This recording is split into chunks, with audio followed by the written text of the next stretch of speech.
This week, Bells Hells came face to face with a terrifying NPC, and then came face to face with another terrifying NPC. Hi everyone, my name is Luna, and just to jump ahead of it, yes, I am aware about the OGL situation, and I actually made a whole video about how I think it's going to impact Critical Role. Since that time, there have been some updates, including Critical Role releasing a statement, so I put a pinned comment in that video with some thoughts. You can check it out up here in the cards. Firstly, there's a surprise announcer at the table. It's TV's Will Friedle! Hey, Will! What are you guys doing? I wonder if Will was in the studio to film a guest spot. Now, of course, he could have just been there to do some promotional work for Legend of Vox Machina Season 2, because he is, of course, returning as his character Cash. But I hope that we see him pop up in C3, because I think he's great. We pick up with Ashton messaging back Imogen, and they agree to meet up at the seminary, leaving Taldus the mage tied up and in the care of Pate. Can you do this? You hear in your head, yeah, I think so. Oh my god, I'm so proud of you! When they meet Ashton, he is in disguise. He's disguised as a young man with dark hair, in chef whites and a chef hat, absolutely covered in food refuse. He drops the disguise, but he's still wearing the chef whites and the chef hats, and it's never established that he changes out of them. So in my mind, this entire episode, Ashton, they are just in chef whites the whole time. Imogen cleans them up with some prestidigitation, and it's clear that Ashton has been in a bit of a fight, a bit of a scrap. He explains what happened. He made eye contact with someone called Violet, a person who is bad news, and Ashton was worried that they were looking for Bells Hells, so to try and get ahead of the situation, they ducked away from the group and intercepted Violet. Went, had a brief interrogation. Violet, and They interrogated you, or you interrogated them? I interrogated them at first, but they're really, they're so smart. And you start talking, and then suddenly you're answering questions, and you didn't mean to be, and so I accidentally told them like a lot. And then turns out they weren't here for us. So that's good. They're on a whole other thing. But then they knew enough that they could have turned us in for money. So I agreed to just do a quick 60-minute tag along just to sort of clear that up so to make sure that no word is going to get back. You freelanced on the side? They were gonna sell our... It's fine. Imogen is being so attentive towards Ashton, saying, "Are you okay? Everyone calm down. Everything's fine." And this is because FCG revealed that they're feeling a little stressed, and everyone just needs to be really positive today, okay? We don't need any bad incidents. Why don't you shut your mouth? This job that Ashton did involved the kidnapping of a Kenku who acted as a living ledger for a mobster called Ogrio from the Baneful Brood. The job went a little bit sideways, but the authorities turned up and arrested the mobster and the Kenku, and Ashton did not get into any trouble. It would be so cool if this actually happened in a one-on-one shot between Matt and Taliesin. I think that would be so fun, and I would love to see more content like that from Critical Role moving forward. I'm sure, they're all so busy, it's probably not something that we're gonna see, but it would be fantastic to get these little side quests with individual characters or two characters. They decide before leaving town that they will go and talk to Professor Esham, who is the professor of... I think I have to read this. Professor of Independent Arcane Locomotion and Professor of Abjuration and Enchantment Implementation and Automaton Engineering. What a mouthful. So FCG, Laudner, Imogen, and Fern all head inside to track him down, while the rest of the group wait outside to make sure that they're not being followed by anyone from the Ruby Vanguard or any other suspicious folk. They manage to sneak past the criticalrole and head to Professor Esham's office. They knock on the door and he opens it, and he is a furbolg. With like a thin mohawk of red hair that flops to one side a little bit. Wearing these big multi-lensed glasses that have like lenses clasped on the sides and kind of folding in the front. And these large front teeth that just kind of like protrude above the bottom jaw. Sorry, we're not supposed to let people...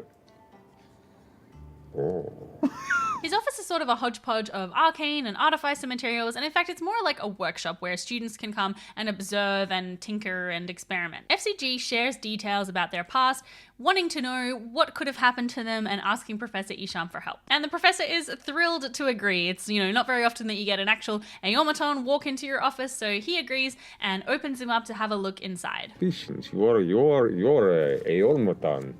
Specifically, I think I see here you are a harmonious.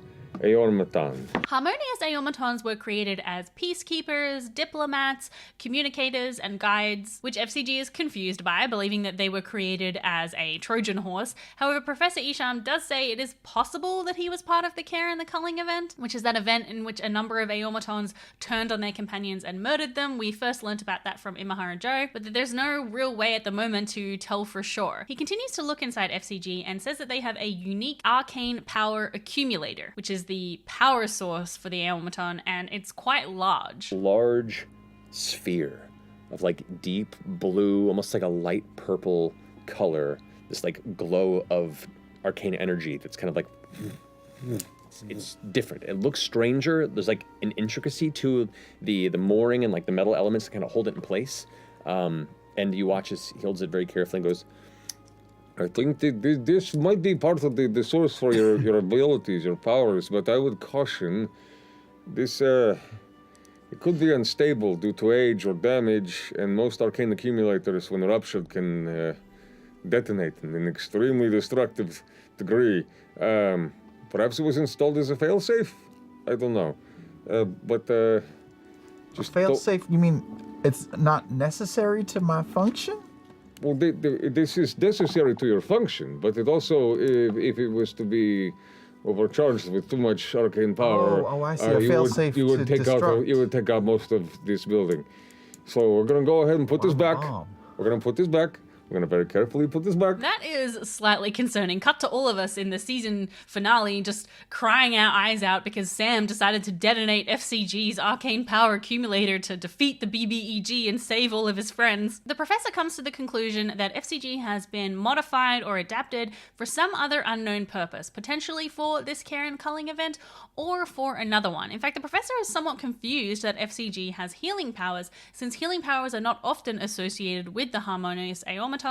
But then if he was part of the Care and the Culling, why would he have healing powers in that instance as well? So it's very curious. Regardless of what FCG has done in the past, the professor stresses that FCG is not defined by that. I mean, it would be way easier if you were just to tell me that I was made to kill, and that's my purpose, or made to heal, and that's my purpose. But if I gotta find my own purpose, that's harder.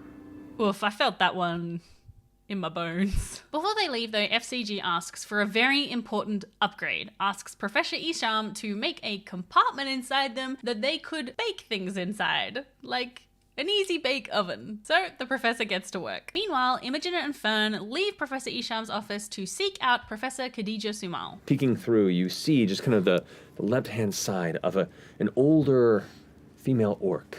It looks to be a cluster of a dozen or so thick braids that are just kind of gathered and tied with a ribbon around the back of her head and kind of around the back to the middle of her back.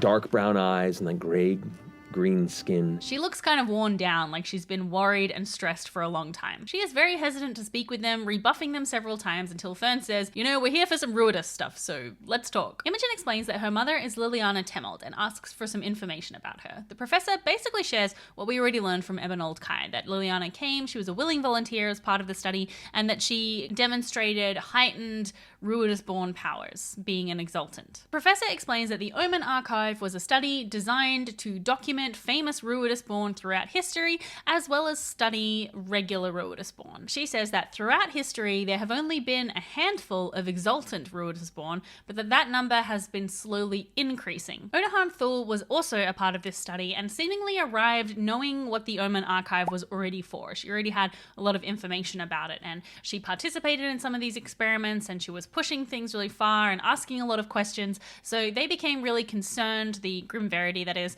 and decided to close up the study and close ranks. However, by that time, it was already too late. Odahan already had the information she needed and started picking off members of the Grim Verity. Professor Sumal goes on to explain that the exultants that they had studied had the same Red Storm dreams of Imogen, of walking through dust storms seemingly on the surface of Ruidus, but that they also communicated with these crimson beings. We're also the first to speak of the Reilora. So some of the exultants, as well as near exultant Ruidus-born, at least those with very strong dreams who were older and maybe had been finding ways to connect more often, These dreams, they involved walking on dust storms and what felt like it was on Ruidus' surface. They were meeting other Ruidus-born within this landscape, within shared dreams. Yes. And some of them began meeting a collection of entities. Yes. It's like crimson beings that refer to themselves as the Reilora. Moon people! People of the moon! This is not a drill. The man was abducted. A cover-up was underway. I need to know the truth. The Reilora were apparently of all different temperaments. Some of them were aggressive, some of them were friendly and engaged, some of them were intimidating, and Liliana had the ability to communicate with these entities. The professor became concerned about what this could mean, about, reaching out to these entities with having no idea what they were, so they pulled back on their research. The professor shares some notes that she has left over from the Omen Archive studies, notes that she has hidden away, and as she is talking with Imogen and Fern about them, all of a sudden, the door just unlocks itself and flies open, revealing An older-looking elven man No! with long white silver hair, No! long blue, gold, silver robes, Hello. jewelry. Oh, hello. Hi. Ludinus! This week, season 2 of The Legend of Vox Machina finally premieres! I'm so excited! I'm going to be holding some watch parties over on my Twitch channel with my husband Jared, who I've been making watch the whole series. Hey, it's Posh Gun Guy. Beautiful. Oh, yes. The codpiece. No. It's your favorite! No. Oh, they look the same. We just completed our season 1 reactions, so if you'd like to join us for the watch party, make sure you're following me at twitch.tv/Luboffin. The watch party is happening on the 20th of January at 8:30 p.m. Australian Central Daylight Time, but you can also find it in your time zone, either in the Discord or on the schedule page of my Twitch channel. And we're going to be continuing those moving forward weekly, so we hope to see you there. And of course, we will be putting those reaction videos on YouTube for all of you to enjoy, so we can make fun of Jared's ignorant opinions once again. If you'd like to support the channel and get a bunch of behind the scenes content, early access to videos, patron only live streams, you can sign up at patreon.com/Luboffin. I'd like to say a special thank you to all my patrons, especially Yasha, Tony, Admiral, Mark, Rob, Gemini, Chad, and Berenby. Okay, back to the video. Imogen recognizes Ludinus immediately, and Fern tries to block the doorway, and Ludinus casts a spell of some kind at her because straight away she has to make a wisdom saving throw. Fortunately though, she shrugs off the effect, and Fern puts on some, Fern charm. What's your name? What's your name? Don't walk in here without telling me your name. I'm Martinet Ludinus Deleth of the Cerberus Assembly of the Dwendalian Empire in White One more Mountain. time, because that's so long. I don't have time for this. He sidesteps around Fern, entering the office, and states that Professor Sumal has ignored all of his requests for archives and information from the studies. Imogen and Fern make some noises about leaving, but he forces them to sit down, and thank God, because even though it is really bad for them to be in this room, I really needed to know what was happening in this room. He demands that she hands over these notes that were just on the table a moment ago before she hid them away. And he goes ahead and kind of brings his hand up and traces like one half circle in the air, threads his fingers through it, and kind of releases just this little flick in her direction. As it does, you see this little green tether that drifts in an arch towards her head. It touches her forehead and then kind of turns into smoke. And she immediately goes, of course. Reaches down, grabs it, stands up, and hands it over to him. Wow. He takes it. That wasn't so hard, was it? We later learn that these notes contain all the names of known exaltants, as well as all of the positions and orbits of Ruidus in relation to every Ruidus flare in history. So a lot of information. He turns to Imogen and Fern, recognizing Imogen to be Liliana's daughter, and also recognizing that Fern is a Ruidus born, although saying that, the Ruidus touch on her is not as strong. He asks what their business is here, and Imogen says that they're looking for her mother. Do you work with her personally? For some time, yes. She's been rather integral to what we're doing. And I think I will be eternally grateful for what she's done. We all will be. You should be proud. I am. Thank you. Ludinus says that Liliana would love to see her daughter and is sad that their paths diverged. Imogen lies and says that Liliana has been calling to her for some time. I mean, all she's ever done is told Imogen to run. Matthew doesn't seem to roll any insight checks for Ludinus, but I'm betting that he has a pretty high passive insight, likely knows that she was lying, and is feeling confident enough in either Bell's curiosity or drive to know what's going on, or that his plan is just so foolproof that he's not worried about some, level 9 upstarts messing with it. Level 9? Level 8. Ludinus even says that, like, I know that you have been messing with Odahan Thul. I know that you have been associating with the Grim Verity. Pretty scary that Bell's Hells are on Ludinus's radar. Ludinus shares that he is also Ruidus born, and Fern makes an insight check and gets a whisper.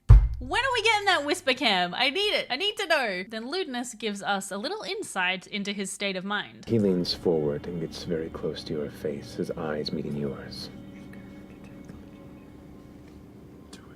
I watched the world burn at their behest. I saw the ruin their games left of our people. The destruction they brought down to stunt the potential of mortal minds and hearts. They act only to preserve themselves. So,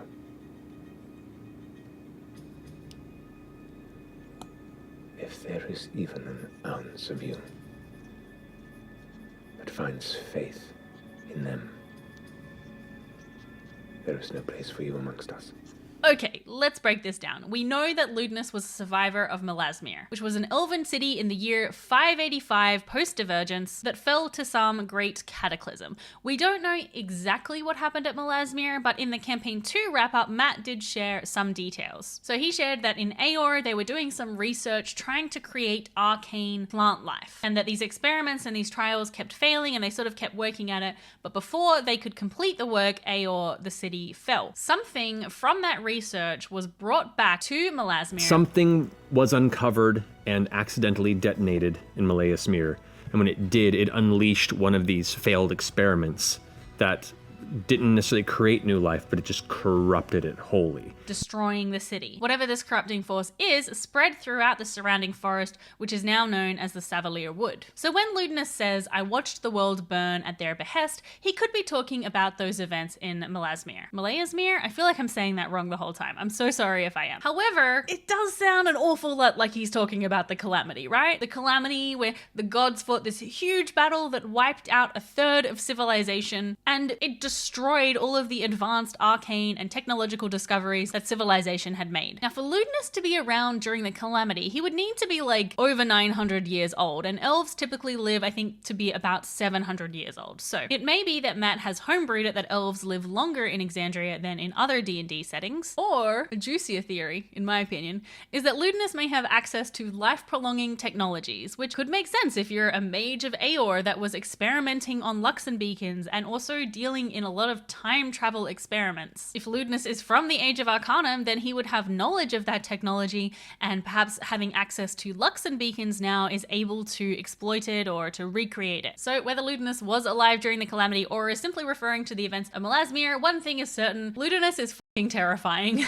Heartbreakingly, through this whole scene, Professor Sumal is just sitting there, motionless, with a smile on her face and a tear just rolling down one cheek. After Ludinus leaves, they try and work out what might have happened to the professor, and I think maybe that he cast Feeble Mind on her. The spell description for Feeble Mind does say that the target is not able to communicate in any effective way, but I think Matt might have just homebrewed it or like reflavored a little bit so that she could make some communication just to really give us a gut punch of emotion, you know? In the meantime, Ashton, Aram, and Chetney are waiting outside, and Ashton is regaling them all with the full-length story of what they were doing when Aram notices Ludinus leaving the seminary. Thankfully, Ludinus does not notice them. Ludinus walks down the street, meets up with some members of the Ruby Vanguard, and teleports away. After a quick run-in with Corel, they all meet up at Professor Sumal's office and try and decide what to do. They contact Plane Rider Rin again to see if she can help with the professor, so she teleports in, saying that she would take the professor to a divine healer. And then they decide that, yes, they're going to head to the Feywild. I think I said last week that they were heading to the Shadowfell. I don't know why I got that wrong, so I'm sorry that's the case, but yes, they're going to go to the Feywild to see if Fern's grandmother can provide any help. They head off to Fern's house,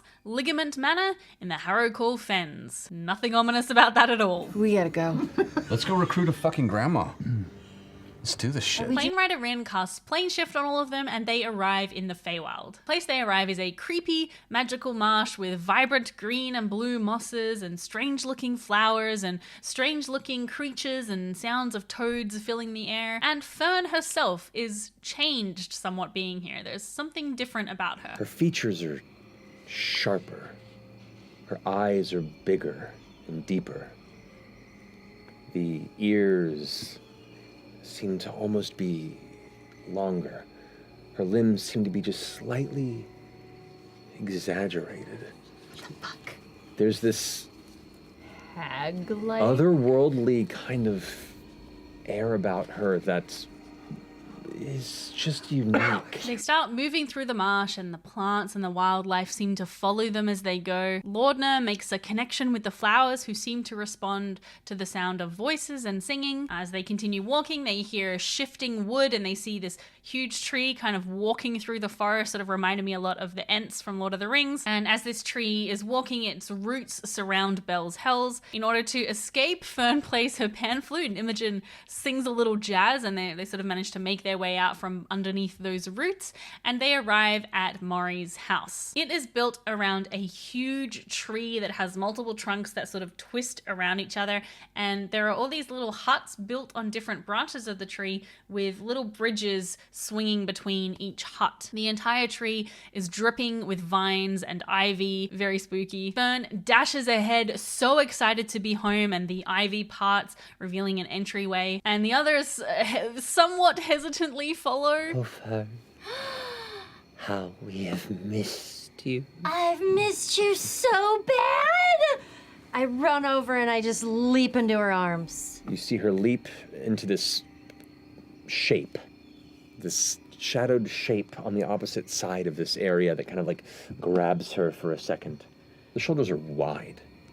In fact, the torso, from what you can tell, is like a barrel, like a massive 7-foot barrel. The sleeves extending these long, thin arms. You see around the top of the dress, from where these shoulders are, they're obscured by a bunch of dark linen and chiffon that creates like a mantle around it.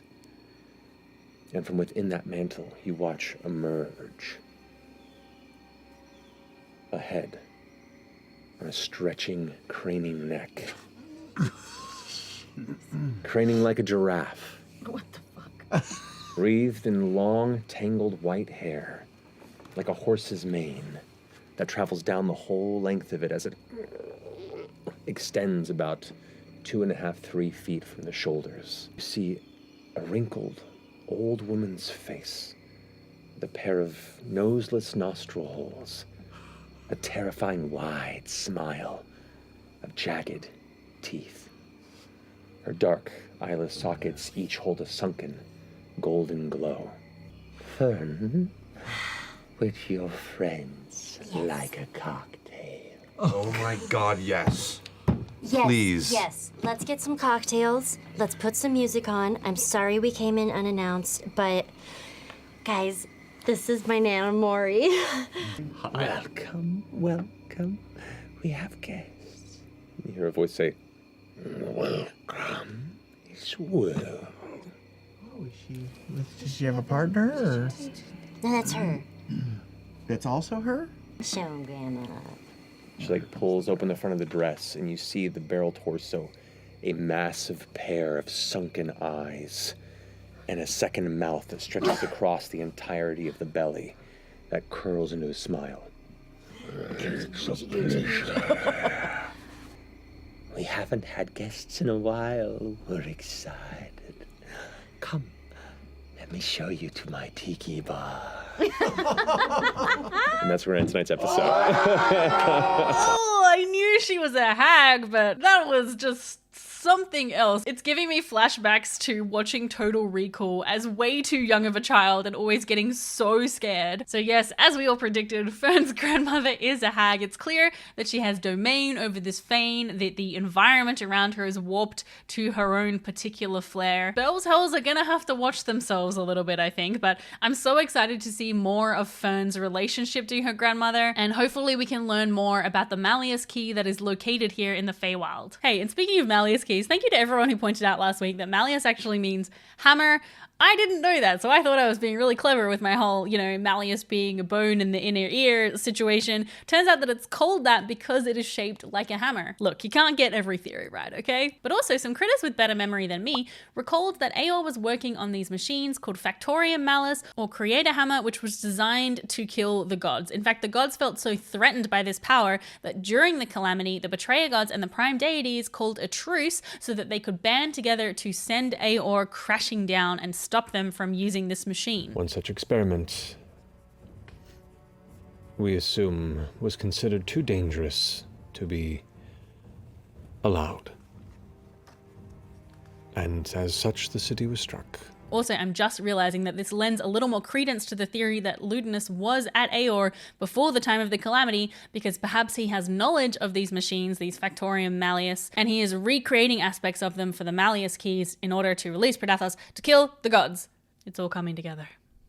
I also hope that we learn what Nana Morrigan's connection is to Morrigan Ferris, Erica Lindbeck's character in EXU Keimal. That Morrigan revealed that she was taken care of by an old woman, but she was sort of either sent or pushed out of the Feywild into the material plane as a young child. So hopefully as they're sharing a cocktail at the tiki bar, maybe Nana Morrigan will let something about that slip. It's always fun to have a theory proved right, and let's see if any of these will be in Theory Time.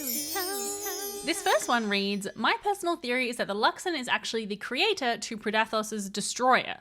Looking at the Kryn creation myth especially, it portrays the Luxon as a god to dwarf all others, a being of pure light. I believe the Luxon and Predathos are equal in terms of power. Maybe Predathos is even the Luxon's arch nemesis. That would be really fun. Perhaps Bell's Hells would need to find a way to find the Luxon or release the Luxon if it's being trapped somewhere or call to it so that it can come and they can be this big, more powerful than the gods battle between the two of them. It's also been a lot of people talking about if this big event with a god-eating being is actually in relation to the OGL. Everything comes back to the OGL eventually. Theory is that Matt could be using this Predathos being to basically eliminate all of the gods that are based on either D&D gods, or I think like Sarenrae was a Pathfinder god, to kind of wipe the slate clean, start fresh with something that is completely Critical Role IP so that they're not going to be affected by any copyright claims or royalties or anything like that moving forward. It would make me really sad if that was the case, to be honest, because personally, I love the gods that are in Exandria and I love Exandria's take on them as well, because they're not strictly the same as D&D gods. They do have their own Exandrian spin, and